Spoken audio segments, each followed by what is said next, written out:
Hi friends! Headers and footers are used to add the same information on every page of the spreadsheet without actually entering the information on each worksheet. Here's how you can insert header and footer in an Excel 2013 worksheet. Open Excel 2013 and then open a worksheet. Here on the bottom of the page, we can see the options like Normal, Page Layout, and Page Break Preview. Just click on the Page Layout option. Now if you take the cursor to the top of the page, you will see three headers: center, left, and right. Once you click on the header, then a Header and Footers tool will appear. Here we have different sections which can be used to insert header and footer. If you want to insert a default set of header, then click the header icon on the Header and Footer tool section and then select the option you want. Here you can see the file name and the page number is inserted automatically. Now if you click on the header, you will see a formula instead of your file name. Just remove it and remove the page number formula too.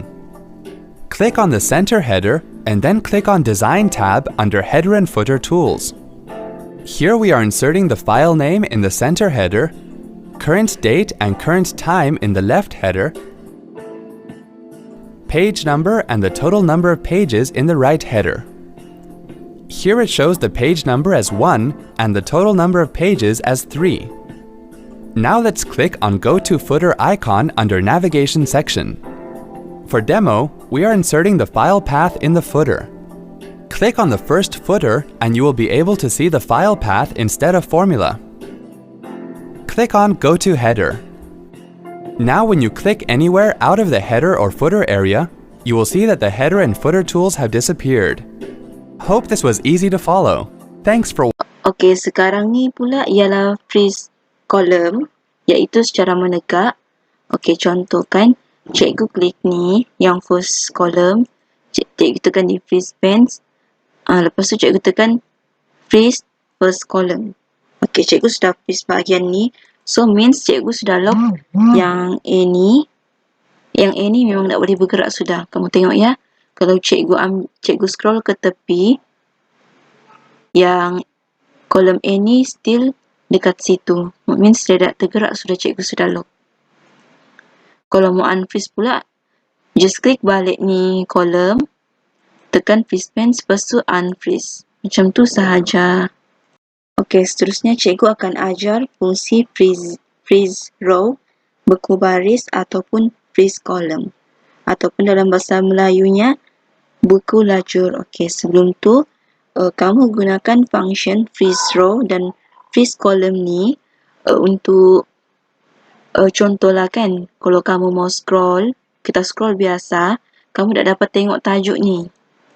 Okey, so dengan menggunakan fungsi freeze row ataupun freeze column ni, kalau kamu scroll sheet kamu ni ke bawah, dia punya tajuk akan tengok juga di atas. Okey, contoh, cikgu akan klik ni, unjuran penyata pendapatan, lepas tu cikgu pergi ke view, lepas tu bahagian freeze pens ni, tekan freeze top row. Okey, tengok ya, cikgu sudah freeze. Kalau cikgu scroll sheet ni ke bawah, tengok nama syarikat ni still ada. Jadi, fungsinya adalah untuk kamu kasih visible sesuatu kolom tu.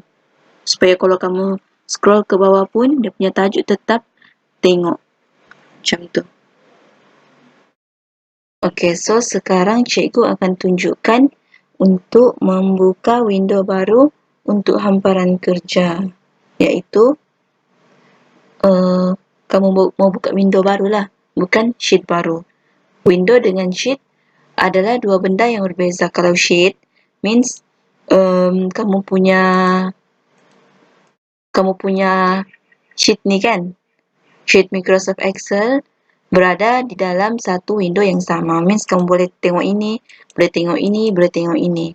Manakala kalau window, dia adalah dua file yang berbeza. So, macam mana kita buka window yang baru? Yang pertama, pergi ke tab view. View sini. Lepas tu, pada kelompok window ni, ada kan arahan new window ni. Jadi, kamu just klik. Okey. Jadi window 1 dan window 2 ni adalah file yang sama, cuma kamu buka mungkin untuk membezakan kah macam tu, untuk kamu semak balik. Okey, seterusnya untuk function split screen ataupun pisahkan screen, senang saja. Iaitu kita mau screen laptop cikgu ada 2 dokumen. Sebelah di sini, sebelah di sini. Cara untuk split screen, first kamu kena ada 2 file lah, satu ini, satu ini. Lepas tu pergi ke view, split. Klik split ni.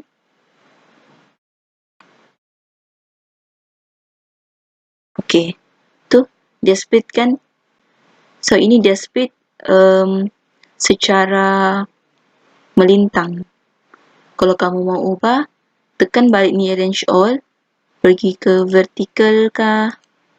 Okey, dah jadi sebelah menyebelah. Macam tu saja. Okey, untuk seterusnya menggunakan formula dan function. Okey, untuk kamu memudahkan penggunaan formula dan function ni, first kamu kena buat simbol, kamu kena klik ataupun type simbol sama dengan ataupun equals. Okey, itu wajib. So, dalam pengiraan ni kamu boleh memasukkan operator matematik, nombor rujukan sel, julat sel, serta fungsi.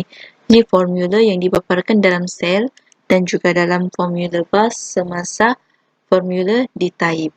So, apa yang kamu type, kamu akan nampak balik di mana formula tu akan dipaparkan di dalam sel tu juga.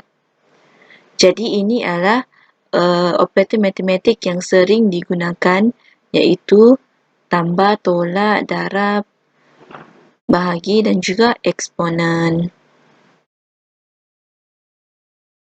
Okey, kalau dalam pengiraan matematik kamu tu melibatkan pelbagai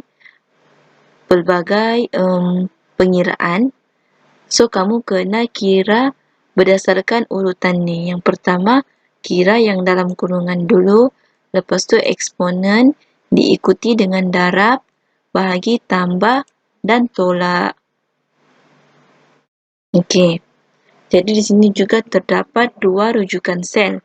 Yang pertama sel relatif, iaitu dia akan bertukar apabila rumus disalin kepada sel lain. Sementara sel mutlak pula dia tidak berubah apabila disalin ke sel lain. Yang ini nanti cikgu terangkan dengan lebih lanjut mengenai rujukan sel dan juga rujukan sel mutlak. Okey, seterusnya cikgu akan cara untuk menginput menggunakan rujukan sel relatif. Okey. Contoh, kalau kamu mau tambah ini dengan ini, okey, sini jumlahnya, kamu tekan, okey, untuk memudahkan kamu just klik ni di home, ada editing, so kamu just klik ini, pilihlah sum average. So cikgu akan pilih sum. Okey, sum dia detect ini sejak, so kamu tekan control, lepas tu klik yang mana kamu mau sum juga. Okey, klik ini, lepas tu tekan enter. Macam tu sahaja. Contohlah, ini kan kamu tambah, and then kamu mau tambah yang ni juga, bawah ni. Jadi kamu just klik J23 ni yang kita sudah guna formula, kamu control C untuk copy ataupun right click. Lepas tu pergi ke tempat baru yang kamu mau paste itu formula. So, just tekan Ctrl V ataupun paste macam biasa. So, ini sebenarnya hasil tambah antara 3 ni. Begitu saja kalau kita mau salin formula untuk sel relatif.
Seterusnya ialah untuk memformat nombor.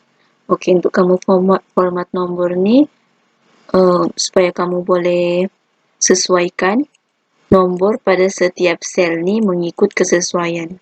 Okey, contoh, sekarang ni kan cikgu ada 2 titik perpuluhan. Contoh cikgu mau buang ni semua. 2 titik perpuluhan yang di belakang ni yang poin kosong-kosong. So, yang pertama cikgu akan pergi ke home. Okey, sebelum tu kamu kena klik dulu sel yang kamu mau ubah tu.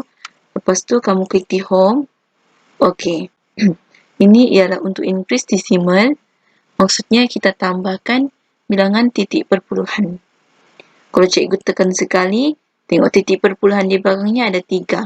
Kalau cikgu decrease decimal, dia jadi 2 balik. Kalau cikgu mau kasih tak ada titik perpuluhan, cikgu akan tekan 2 kali. So, dia akan jadi nombor bulat macam ni.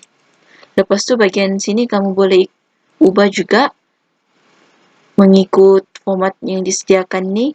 Kalau general, dia nombor bulat. Kalau kamu letak number, ada poin kosong-kosong di belakang. So, sekarang ni kita buat untuk accounting kan pengiraan. So, cikgu akan pilih accounting. Lepas tu, sudah cikgu pilih accounting, sini ada apa? Simbol dollar kan? Jadi, untuk kasih hilang tu, klik di more number formats. Okay. Lepas tu, bahagian simbol ni, letak none.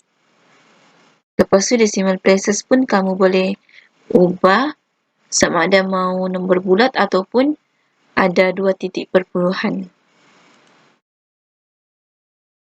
Okey, seterusnya ialah membuat rumus atau formula dengan menggunakan fungsi. Okey. Untuk pengetahuan kamu, untuk kamu buat formula ni bukan yang macam cikgu ajar tadi tu, bukan satu cara yang macam cikgu ajar tadi tu, iaitu kamu tekan equal ni lepas tu pergi ke simbol ni. Dia ada cara lain lagi, iaitu dengan menggunakan fungsi. Yang pertama, kamu kena klik juga ni equal. Lepas klik equal, type lah rumus apa yang kamu mahu. Contoh, cikgu mahu guna rumus sum ataupun tambah. So, lepas tekan equal atau sama dengan ni, cikgu akan type SUM. Lepas tu, buka kurungan. Pilihlah julat sel yang kamu mau tambah. Contoh, cikgu mau ini. Cikgu mau yang Feb juga. So, tekan control baru klik. Lepas tu kamu tutup kurungan ni dan tekan enter. Okey, contoh lagi di sini kamu tekan ni sama dengan klik macam typekan SVM, buka kurungan ataupun drag semua ni yang kamu mau tambah, tutup kurungan dan tekan enter. Macam tu saja. Okey, seterusnya ini ialah fungsi. Okey, seterusnya ini ialah fungsi asas yang sering digunakan dalam Microsoft Access. Okey, yang pertama adalah fungsi sum yang macam cikgu guna tadi. Sum ni digunakan untuk menjumlahkan sekumpulan data pada satu julat sel. Jadi, dalam kata mudahnya, sum ni ialah tambah. Lepas tu, kita juga ada fungsi autosum yang digunakan untuk menjumlahkan pengiraan secara automatik. Fungsi autosum ni yang macam cikgu tunjukkan tadi tu, yang kita tidak perlu pun type, just klik pada rumus yang ditunjukkan di atas tu. Seterusnya, fungsi average ataupun dalam bahasa Melayunya untuk mencari jumlah purata. Okey, ini ialah contoh penggunaan untuk average. Seterusnya, fungsi max, iaitu maksimum lah. Digunakan untuk mencari nilai tertinggi di sekumpulan data. Okey, seterusnya min, iaitu minimum untuk kita cari nilai terendah. Dan yang terakhir, fungsi count iaitu untuk menghitung jumlah data dari julat sel yang dipilih.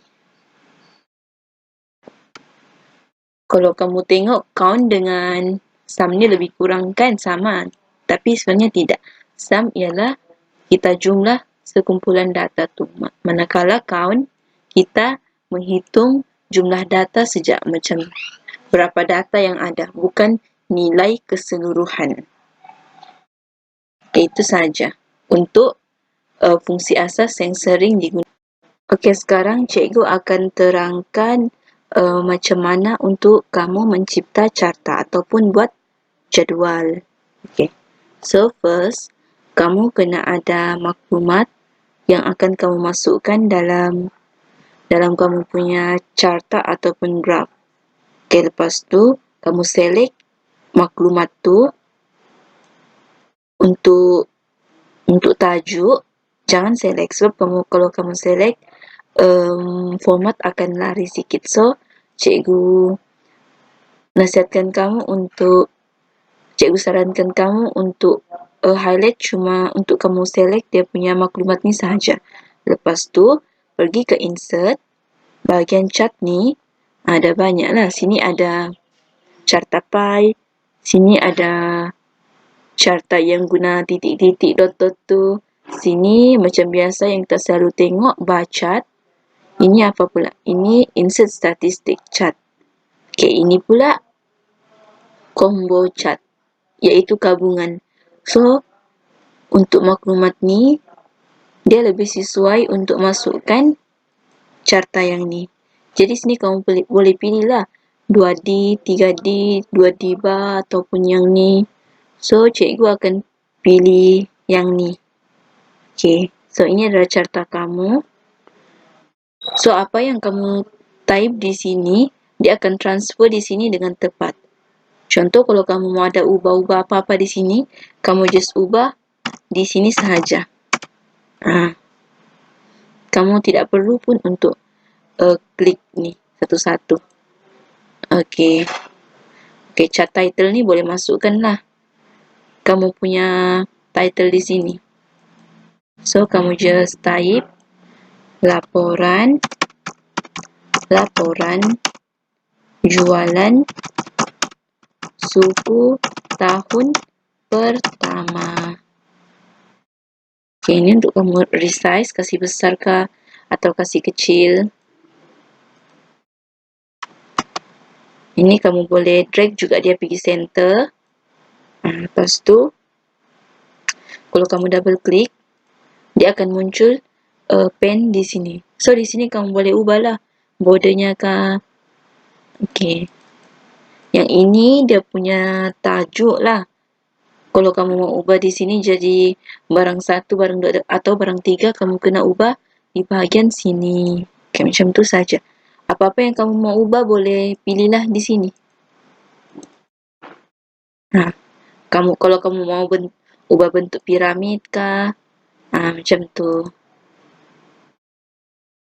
Ikut kesesuaian kamu masing-masing. Okey, dan yang terakhir ialah cara untuk menamakan helaian kerja ataupun menamakan semula sheet. Okey, yang pertama pergi ke sheet ni, sheet 1. Lepas tu kamu right click mouse kamu, pilih rename. Okey, dan kamu boleh namakanlah kamu punya file ni mengikut kesesuaian. Contoh, cikgu akan namakan file ni bar chart, carta bar, dan tekan enter. Lepas tu macam begitu sahaja.